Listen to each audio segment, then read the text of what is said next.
alcohol production, moving beyond the mere consumption of raw materials for the flow. It has been argued that alcohol production would have been possible even in Paleolithic times, and that was my moment, and it's absolutely right. Harvesting wild fruit and letting the fruit ferment in the yeast on the steam per others forward process for plants to gather samples.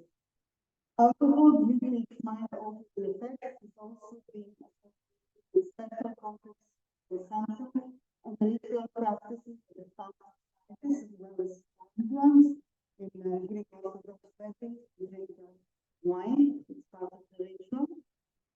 Beer is featured in discussions related to the onset of environment in the Near East. Beer making requires fermentation.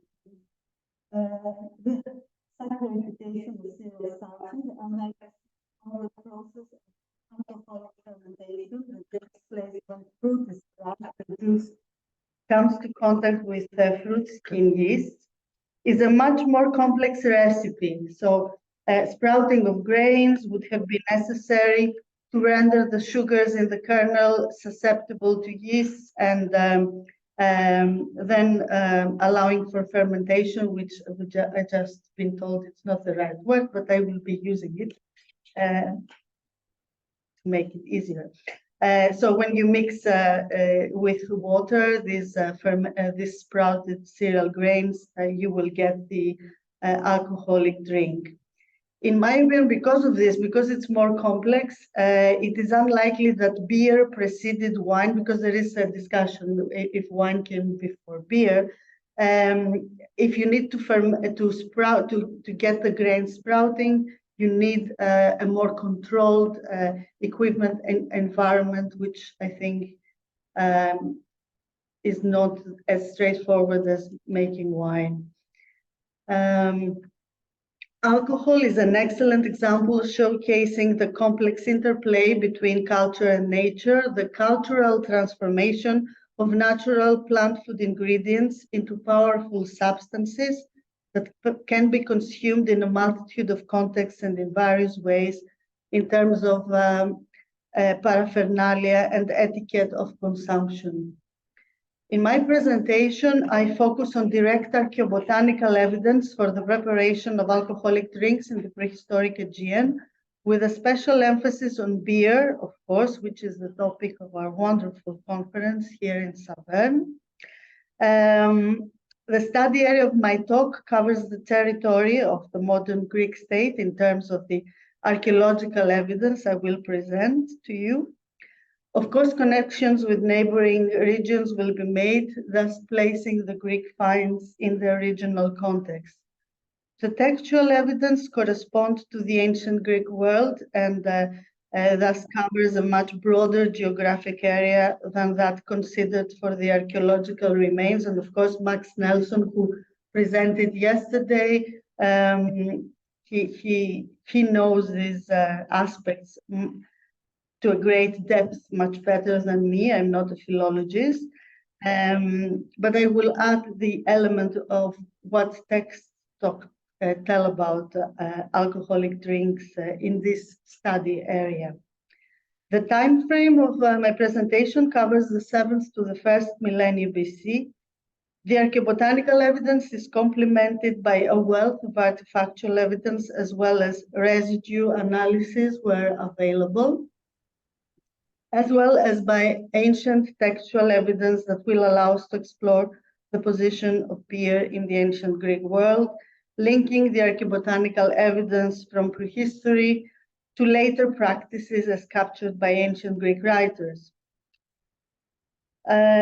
As I said, Max Nelson is an expert, and as regards on texts, and as regards residue analysis, Nicolas Garnier, who just joined and with whom I've had the pleasure to work in the past.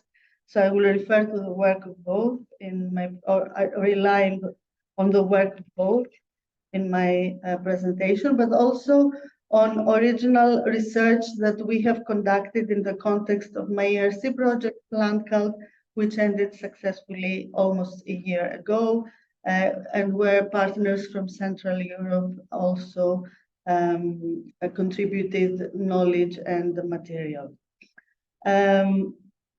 The archaeobotanical material discussed here comes from a large body of data from approximately 100 archaeological sites that correspond to the Neolithic and the Bronze Age, as they are defined for prehistoric Greece. And just to give you the framework, the Neolithic starts in the 7th millennium BC, middle 7th millennium BC, and ends around 3500 BC.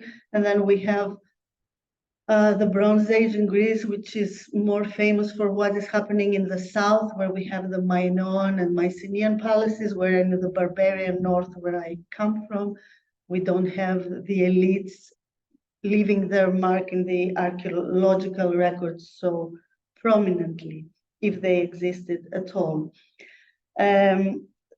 The material I will present to you has been preserved by charring and retrieved by flotation. There should have been another slide here, which I probably forgot to paste. Anyway, just showing you the flotation and the charred material. And besides the evidence I will present to you, we have numerous concentrations of a wide range of cereals, pulses, fruit, as well as medicinal, oil, aromatic, and hallucinogenic plants that have been retrieved from Greek archaeological sites, which allow us to explore other elements of prehistoric diet in the region.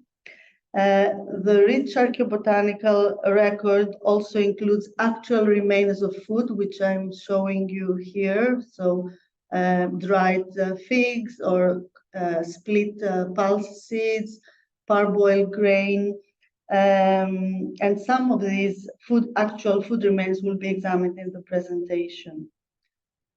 The recent finds on wine and beer that are presented here have been studied in the two laboratories of the Aristotle University of Thessaloniki, our Lyra lab, and the plant health labs.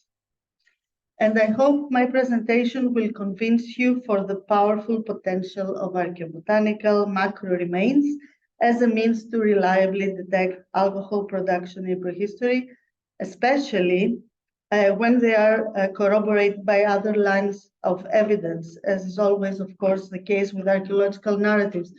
I mean, only with the plant remains, I don't think I could build a convincing story that we have alcohol production, but I think with all the other remains and analysis we have performed, it makes a plausible story, at least I am convinced.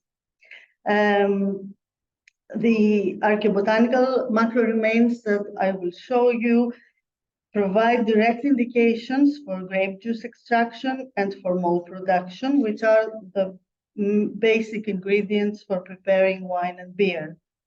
I could not present a talk about beer production in prehistoric Greece without any reference to wine. I apologize, but this is the case. Because to the question, which is an old question asked by our colleague Helmut Kroll back in 1991, beer or wine, based on some Serbian finds he had from the site of Foitbar, the answer for Greece is indeed wine. I would have no hesitation, based on the archaeobotanical records for Greece, to conclude that in prehistoric times, the areas that correspond to the modern Greek state were familiar with the grapevine, and at least in some locations with wine. Wine is the alcohol par excellence that is consumed in the historic periods as well, with a rich textual archive in support of this. In other words, wine consumption has a great time depth in our study area in the Greek world, and this is the site of Foitbar where that led Helmut Kroll to ask beer or wine. Now, wine in prehistoric Greece. Let us examine the available evidence for that. Grape pips are numerous in the archaeobotanical record of Greece, sometimes occurring together with grape pressings. Large concentrations of grape pips indicate deliberate harvests and the production of some special produce. There is a range of products, however, deriving from grape juice, just to say that these grape pressings suggest that grapes had been pressed to extract the juice, but there is a range of products deriving from grape juice, such as the juice itself, wine, vinegar, or a syrup that can be produced from a rather long and complex procedure that would have been feasible in prehistoric times. The earliest finds of pressed grapes suggesting juice extraction are recorded from the late 5th millennium BC, the site of Dikilitas in the North Aegean. Dikilitas is a Turkish name. It means upright stone, and that's the name because of this Roman stone that is there. And you can see it's white at the base because women who want to have male children, they scratch it and I don't know, they drink it, they eat it, you know, because it's upright stone. So male children can see the magic behind this practice. Irrelevant to our talk, but I thought it goes with the site. Now, the finds have been retrieved from the interior of House 1 that was burned down by fire around 4300 BCE. And here you can see the context of this find during excavation. Grape juice could have been transformed into a range of food products. Alone, pressed grapes only provide indications for winemaking, as one cannot exclude that they were harvested and pressed for the other types of food products I mentioned earlier. In the case of Dikilitas, however, by using different lines of evidence, it was possible to show that grape juice was being fermented into wine. Winemaking was underway, or wine had been stored with the pips and skins inside the clay vessel. In the interior of this house, when it was destroyed by fire, the grape pressings and numerous pips were found together and around a coarse ware pot of a capacity of approximately 130 liters. The grape pips and pressings extended to a relatively large area of approximately 2 square meters, perhaps the result of the flow of the liquid content of the pot as it became smashed, presumably during the fire. The pot itself was impregnated by a liquid that contained tartaric and syringic acid, which are both characteristic of grape products and fermentation. And this is the work of Nicolas Garnier, who performed the analysis and developed the protocols. That's the most important aspect of it, developing the right protocols to detect wine. Thus, the 3 lines of evidence, archaeobotany, pottery, and residue analysis, suggest that the pot contained some liquid from grapes and grape pressings. The coexistence of juice and pips provides the necessary conditions for fermentation of the juice, and therefore wine production. Moreover, residue analysis showed as I said, provided the necessary markers to support the actual process of fermentation inside this coarse pot. This analysis leaves no doubt that wine was being produced. I've said a couple of times this now. In addition to this exceptional find, the house contained vessels for serving and consuming some form of drink in small quantities. Thus, it is from the Neolithic period and in particular the late 5th millennium BC in northern Greece that the earliest evidence for winemaking in Europe has come to light based on direct dated multiproxy evidence. In my opinion, this suggests that wine could have been produced in different parts of the wider area where wild grapevines grew and where people might have experimented and encouraged the wild stands of grapevines by reducing the woodland vegetation. And Manfred Roche, we have discussed this. He told me that If you leave them in the forest, they grow high up, you cannot reach them. But if you manage them by pruning, etc., the wild grapevines, then you encourage them, and then you can have a reliable harvest to produce wine. So despite what is the official paradigm that it was in Transcaucasia, where winemaking was first invented, and more recently that the grapevine was domesticated in the Near East and then spread with the other crops, I think people might have experimented with winemaking in different parts of this wider region where the grapevine grows wild. So that's it about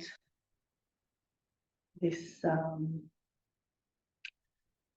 aspect of viticulture, winemaking, and the origins of this process.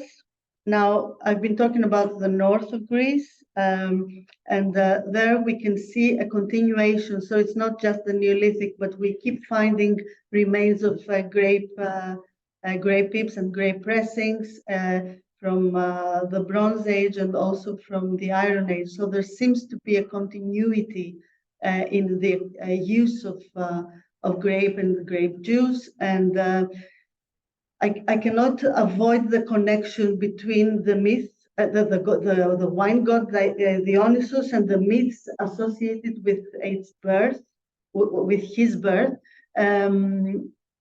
There are different areas that claim the birth of this god, which to my mind indicate that in different areas people might have produced wine.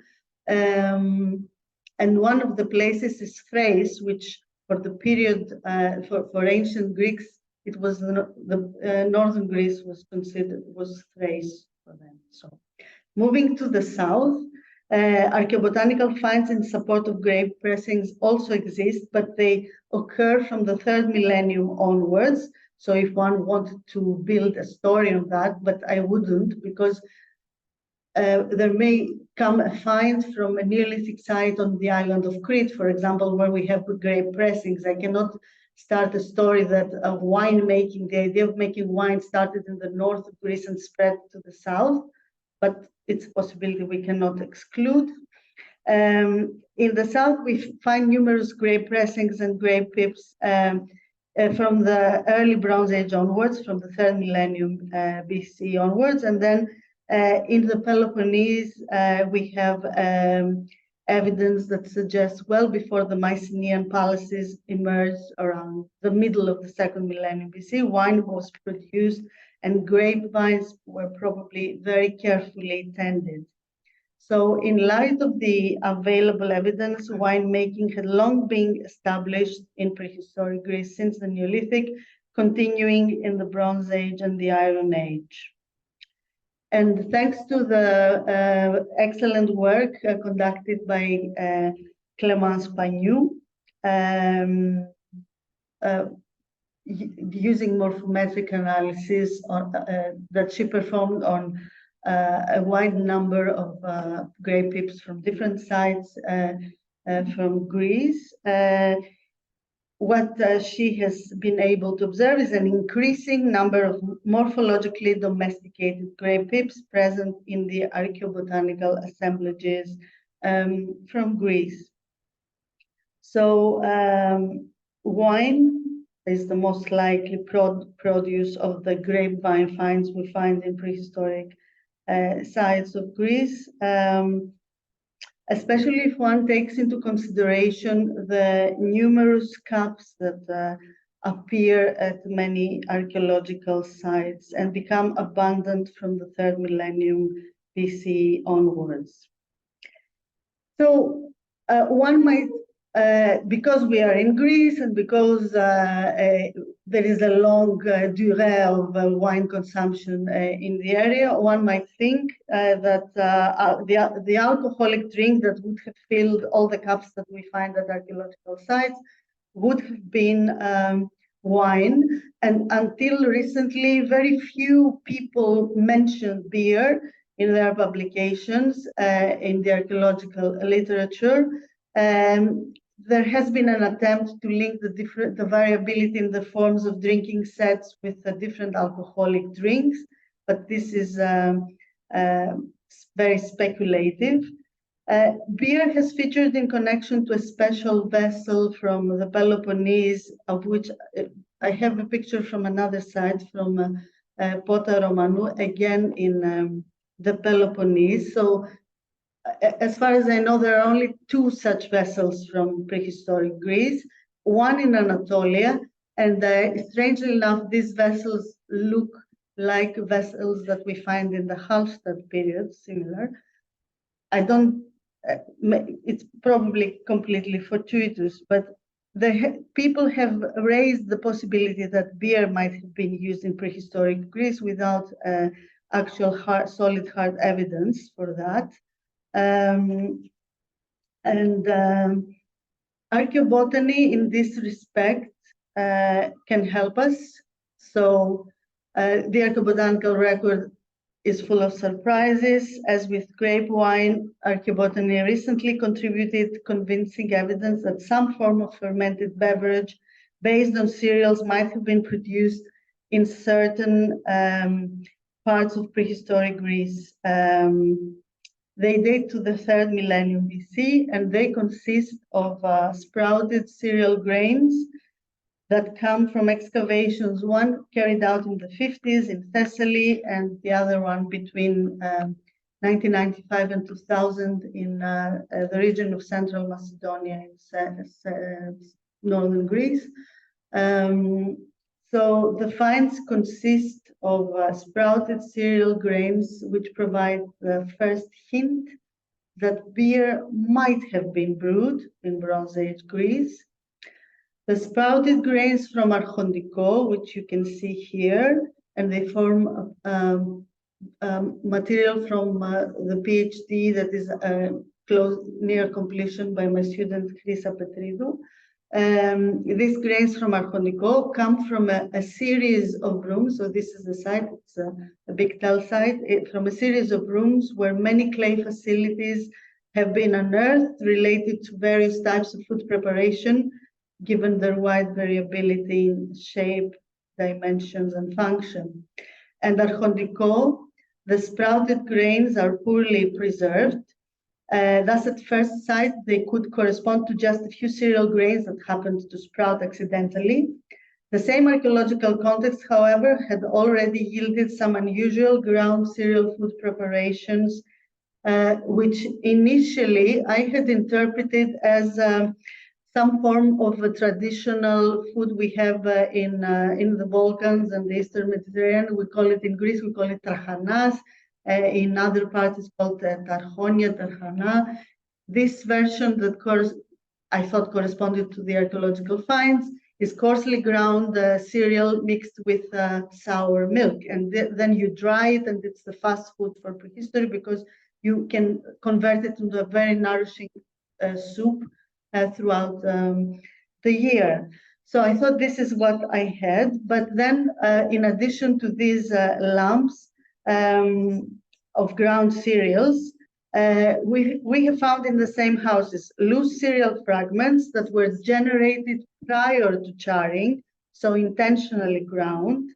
And the further examination of the samples from Archondiko revealed the presence of different types of cereal fragments. So some demonstrate differences on the surface that might indicate parboiling of some of these ground fragments, and we have developed a way to detect the parboiling of cereal grains, and this causes the gelatinization of starch and generates a very smooth surface that is observable under scanning electron microscopy. So we have a variety of ingredients at Archondiko. So here you see the different kinds of concentrations of cereals we have found inside the houses. And this has led us to wonder whether the lumps could correspond to something similar to bapir, a starter that might have been used in some form of Bronze Age brewing. And we we will come back in the future with more on that because this, as I said, is work underway. Other fragments present in the samples show the bulging, others don't show the shiny surface. So it is possible that at Archondico, ground cereals were mixed with water and malt toward the preparation of a fermented, I shouldn't say the word, an alcoholic drink in a way perhaps similar to those described for Egypt and Mesopotamia. We have not attempted yet to establish the chaîne opératoire that might be inferred from the finds we have.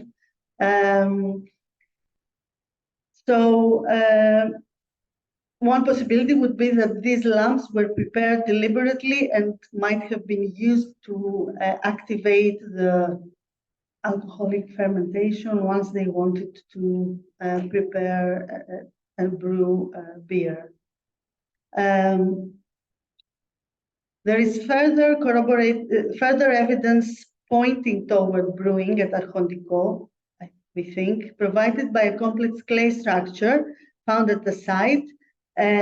Experimental investigations on the temperatures reached at the back chamber of this complex structure conducted by Evi Papadopoulou in her PhD show that it would not have exceeded 70 degrees Celsius. When I read that, I thought it cannot be, okay, you have the sprouted grains, it can be due to chance. You have these lamps, could be another food product, but to have such a specific construction that the back chamber has the ideal temperature for preparing the wort cannot be, to me, every bit of information points to the direction of brewing and fermenting. And one of the main vessels found at the site, I mean, I don't want, in archaeology, you might find the same type of decoration in Ethiopia and in Northern Europe, and they never met, and it does. But it's interesting that in different parts of the world, when people use ceramics for brewing, this shape points to that. But the ceramic specialist told me there are no indications in the interior that would point to the contents being something acid that would have corroded the interior. So she didn't find any signs of that. But I asked John Arthur, and he said that it depends. You don't always get these traces. So this is a line of investigation for the future for those interested in the pottery of the site. So it is possible that some of these vessels could have been used for brewing a liquid mixture of water, ground malt, ground bulgur, and lumps of ground grain. Another site of a similar date, so this is not the site, and I don't have a photo of the site, but this is photos of malt that we found in large numbers, more than 3,000 grains of cereals, barley and wheat. The site is called Argisa and has yielded, I think, even clearer indications for the intentional preparation of malt because we have found so much of it. And this was found in a house with this rich concentration was found in a place where there were thermal structures, clay structures, a hearth, as well as this particular structure with parallel stone walls that is repeated in the other houses as well. And okay, we didn't know what these structures were until I went to a conference at Stanford organized by Li Yu, and there was a presentation about fermentation in Egypt, where the preservation there is excellent. So they showed similar parallel walls with mats standing on them, and these are used to prepare to sprout the grain, prepare the malt. So, okay, now I need to go back to the excavators and tell them this is what I think is going on at this site. So you see, we have snapshots of a process that is probably related to brewing, and the stone walls could have served for supporting reed mats, for spreading the grain, for sprouting and keeping it moist, as well as aerated until germination of the grain was complete. And I have no idea whether there are traces there for burning. Perhaps they might have used these parallel walls to light fire and stop the molding. That I don't know. We need to go back to the original field notebooks, because this was an excavation in the 50s. So we need to look into that more. How do we time? And we don't know if these hearts might have been similar, because they don't preserve to a certain height, if they were similar to those found at Archondiko. Overall, the available archaeobotanical and artifactual finds provide strong indications for brewing at Archondiko and Argisa. At Argisa, the evidence is much stronger because, as I said, we have many more grains, and we have these installations. So indeed, if alcohol and beer were being prepared in the Bronze Age at these two sites, was there a special container for consuming this liquid? And yes, there are many cups at both sites. A large number of drinking vessels has been identified, which could have been used for special drinking events, where a special drink, perhaps beer, might have been consumed. Given that parts of mainland Greece and the Aegean islands in the Bronze Age were in contact with societies in the Eastern Mediterranean, or North Africa, Egypt, Mesopotamia, it is surprising that beer as an alcoholic beverage has not featured more in discussions of feasting and alcohol consumption in prehistoric Greece.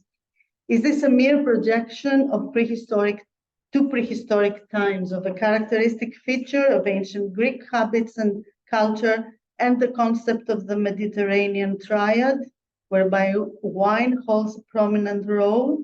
In my opinion, this is not entirely a projection of modern perceptions to the prehistoric past. If we look into the archaeobotanical archive of Neolithic and Bronze Age Greece, there is little doubt that in prehistory, this was a wine country. Yet, despite this longue durée, widespread choice for wine, the archaeobotanical evidence presented here provides clear indications that during the Bronze Age, in some parts of Greece, beer was brewed. Whether this was prepared in addition to wine or as the sole alcoholic drink of certain communities is as yet impossible to tell. In light of current evidence, however, the existence of wine drinking and beer drinking groups in the 3rd millennium BCE in southeastern Europe and the Aegean appears as a likely possibility. It is worth investigating this further in the future in the archaeological record, combining archaeobotany and ceramic studies that were potentially used for the preparation of alcohol and the consumption of alcohol.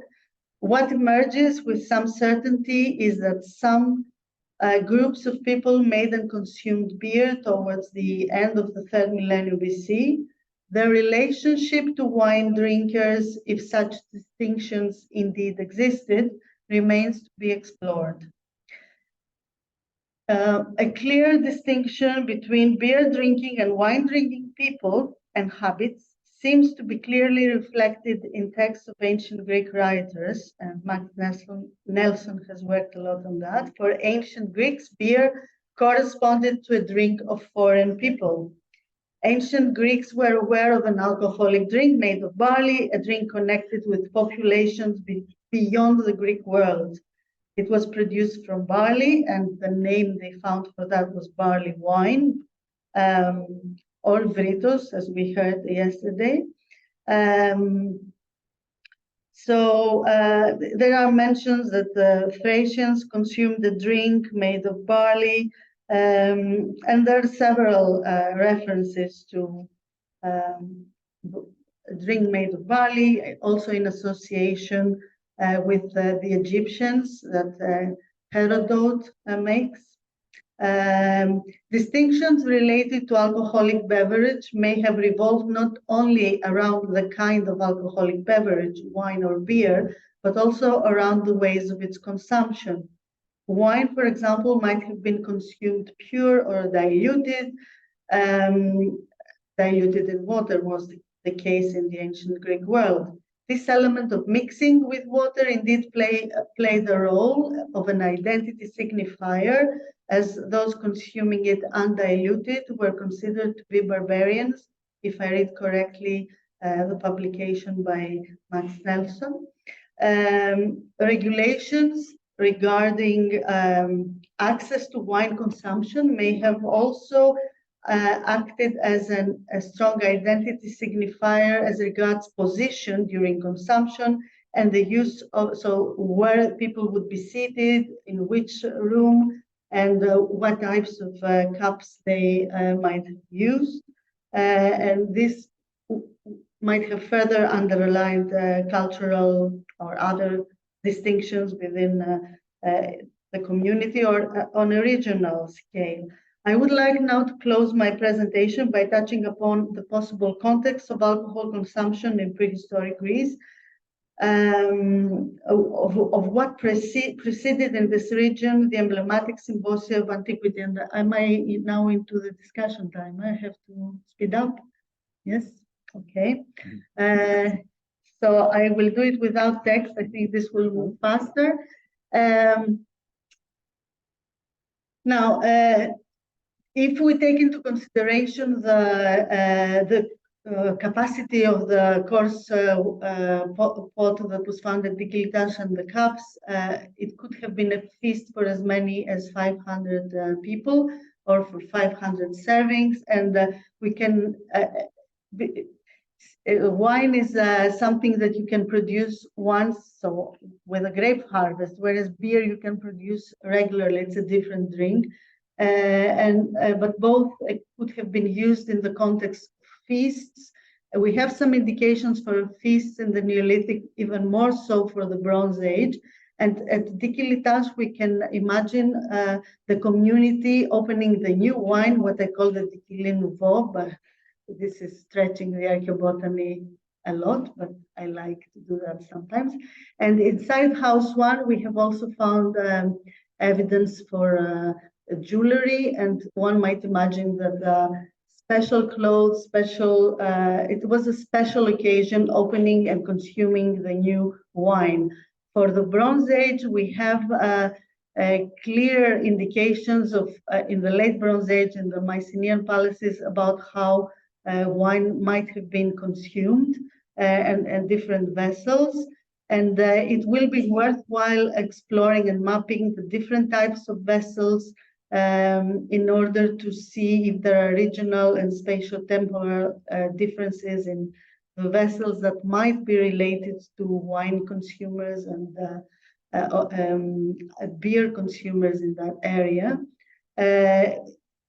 Consumption of alcohol would have generated very strong emotions and building memory. In the south of Greece, where we have the palaces, of course, we know there were elites that appropriated wine, but I don't think wine by itself is a substance that will lead to the emergence of elites. I don't think there is a causal relationship between alcohol and the elite emergence. Simple people get together and enjoy wine for a feast that consolidates the group and not just underlines differences. I think there is a lot more work that can be done, combining different lines of evidence to explore the beer cultures and wine cultures of prehistoric Europe. And here in Alsace, I think I have experienced this coexistence of these two alcoholic drinks, beer on one hand, but wine on the other. And it's interesting to think about identity about these two drinks in this region. And it will be something I would like to discuss. I just want to thank all the students at the Aristotle University of Thessaloniki who work on archaeobotany. And here is the group with the t-shirts, and I thank you all for your attention.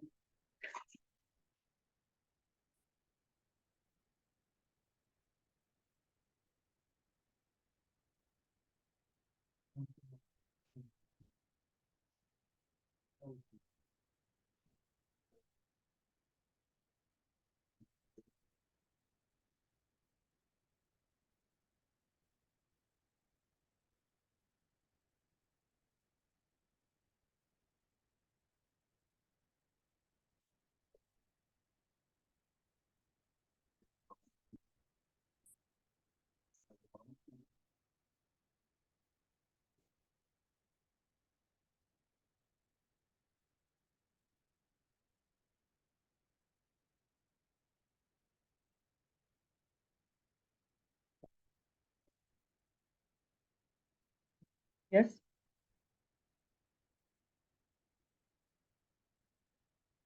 Can I say, I had it, but I didn't say. It's Patrick McGovern who identified it, and it's on the based on what Nicolas Garnier pointed out. If you find calcium oxalate, they can come from different kinds of produce. So you cannot say because you found them, you have beer. And there is also barley, but barley, yes, it's everywhere. Mm-hmm. So.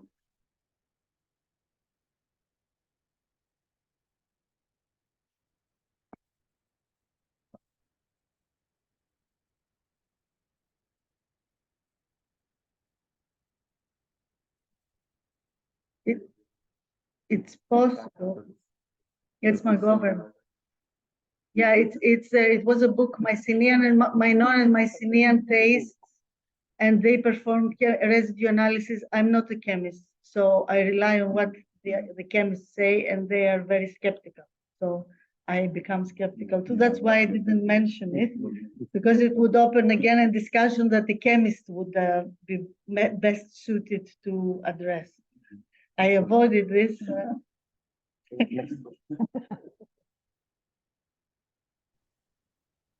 I have a comment if no one else does. Sorry, I can't hear other people's comments. This is Max Nelson online. Maybe I said something wrong. Okay. No, not at all. Not at all. I thank you for your talk. I think what you're doing is important work, and I appreciate your careful analysis of things. Right. Obviously, it's quite possible. I think, like you do, that in Greece in prehistoric times, they drank beer, and perhaps they kind of forgot about it later, right? I mean, we'd have to imagine that later Greeks had forgotten that their ancestors had drunk beer. Just one little comment, and that is, I'm sure you know the work of Hans Peter Stika, right? Yes, we worked together at Blanca. Yes. Oh, right, great, yeah. Well, he's warned, as I'm sure you know, that malted cereal on its own doesn't mean beer, right? And so I appreciate that you have to find other things too, right? The vessels that would work with it, ovens and so forth. But I think that's still something you find in a lot of scholarship. People just say they have found malted cereals, and from that conclude that there's beer, right? And I'm not saying you've done that, but we have to be careful because there's evidence that people made bread simply, right, from malted cereals as well. Thank you, Max. All these comments are valuable and precious, and the slide I'm showing here has photos that Hans Peter has given me for another presentation that I have used here.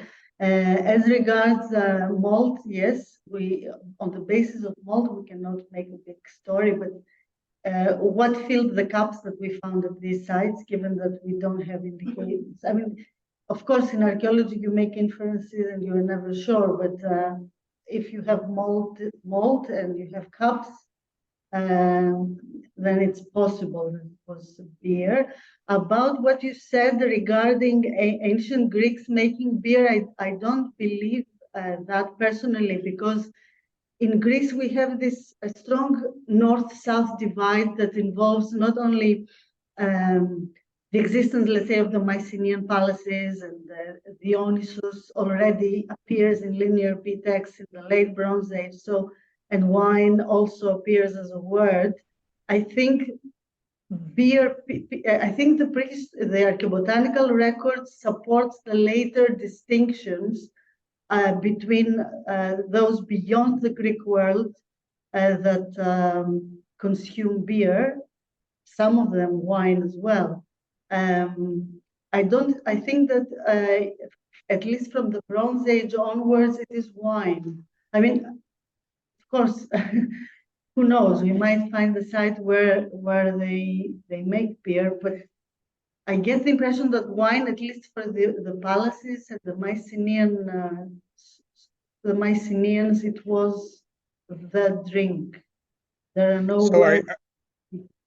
Sorry, so are you saying then perhaps in Macedonia and Thessaly you had Phrygians or Thracians that were amongst the Greeks and they were the ones who were making the beer, or? I could, this would be, in my opinion, an anachronism to call the prehistoric inhabitants by these names, but we had populations that, we had patches of communities that produced beer. I think that the evidence I presented points towards that. But also Dikilitas, in the Neolithic, it's in Thrace. And we have evidence for winemaking in the north of Greece. So it's not a clear divide, so in the north we have both wine and beer. In the south we have so far indications for wine from archaeobotany and linear B texts. So Great, very interesting. Thank you.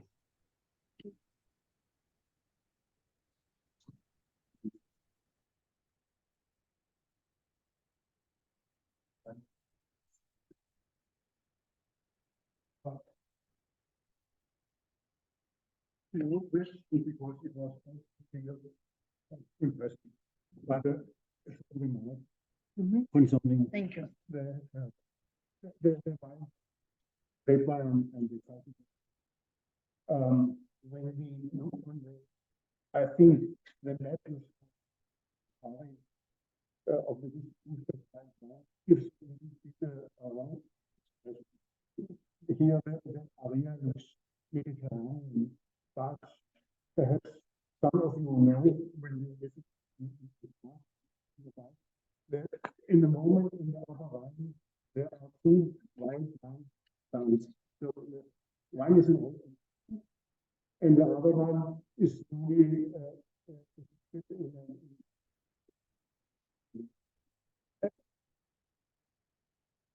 the first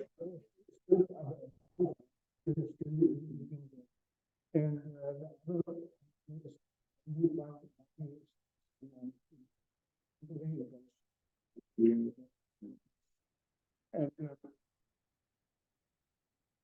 the idea is therefore it's valleys and each situation. But we have another one that there is traces of time since before the Neolithic already. And in the Neolithic, there are the lakeshore valleys in the lowlands. There is no wine at all, but according to the contracts, the wine they do not use it. They have no contact with the Greek people already know it, they use it, and therefore they did not use it. And later on, the wild wine went back and disappeared. So yes, from most landscapes in temperate Europe, we do not know why, because the wild wine is uses these people, and therefore could he can survive very temperatures. Went back, and then only when Romans came and temperature, there the white wine in temperature was already gone. You don't know why. You will impact on the animals. Can I say something on that? Please. No, here. This is an excellent point. You may have the grapevine growing, but you don't. This doesn't mean that you will make wine, or even if you have a village nearby where they make wine, that you will choose to make it and consume it. Wine takes, if you consume it, it takes you to a different state of consciousness. And it might have been something not desired by certain communities. We should not assume that because it's there, people would make wine like they would. Yeah. So thank you very much.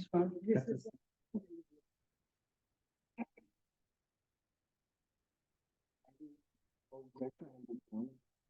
The white is not used because it's and the birds come and they will harvest. And you must bring it down to the grounded in this, do so.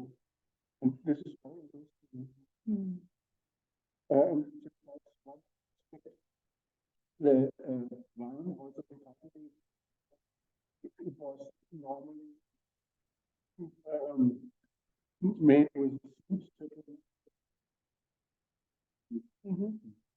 and therefore there is no evolution.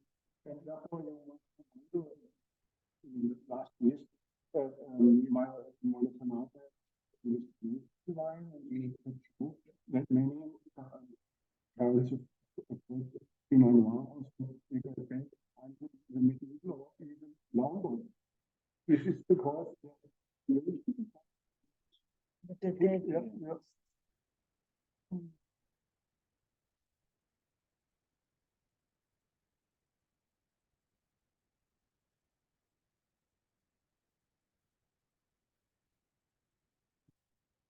Thank you very much for this amazing presentation. Sorry for my question. I wasn't there yesterday for the workshop, so I don't have clear knowledge of the chapter itself next year. But if I remember, what is involved in many steps in the chapter, and I really appreciate what you presented, the reading of the context. Well, did you find any installation for water? Since you're also saying that making beer is something more regularly made than wine, for example, and do you think that more water installation would help to identify places that are making beer? yes. I imagine that some of the vessels that they have, the ceramic ones, would have been used to bring water for the process. But it's an interesting aspect that we need to consider to estimate. So yes, we haven't yet, because this is quite new, and I haven't gone back to the excavators to look back at the notebooks of the 50s and see what else has been found there. But as you say, water is an important aspect, so we should consider it. So some of the vessels might have been used for transporting water to the sites for brewing. And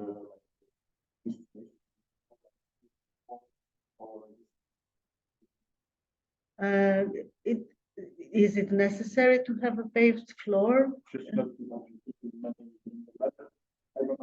But how to say, earthen floors were used until at least 100 years ago. I mean, it was a so people probably didn't mind having muddy feet. I don't know. Or maybe they had carpets or mats.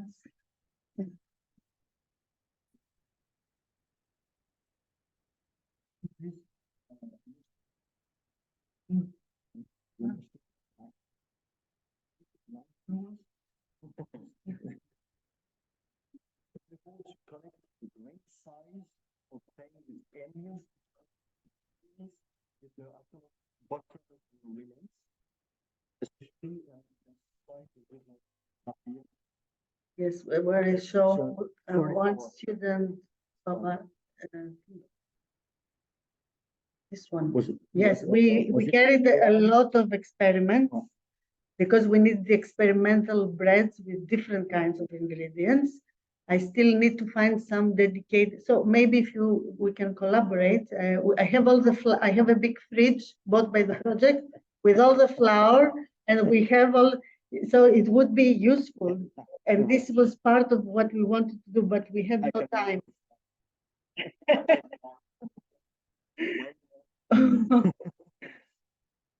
Yeah, we had about 22 pairs of grinding stone tools by Tony Palomo.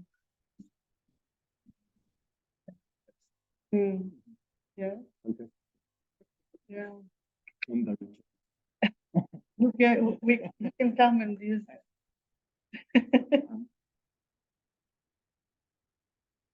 for a year's leave to come to Greece. Yes. You're very welcome.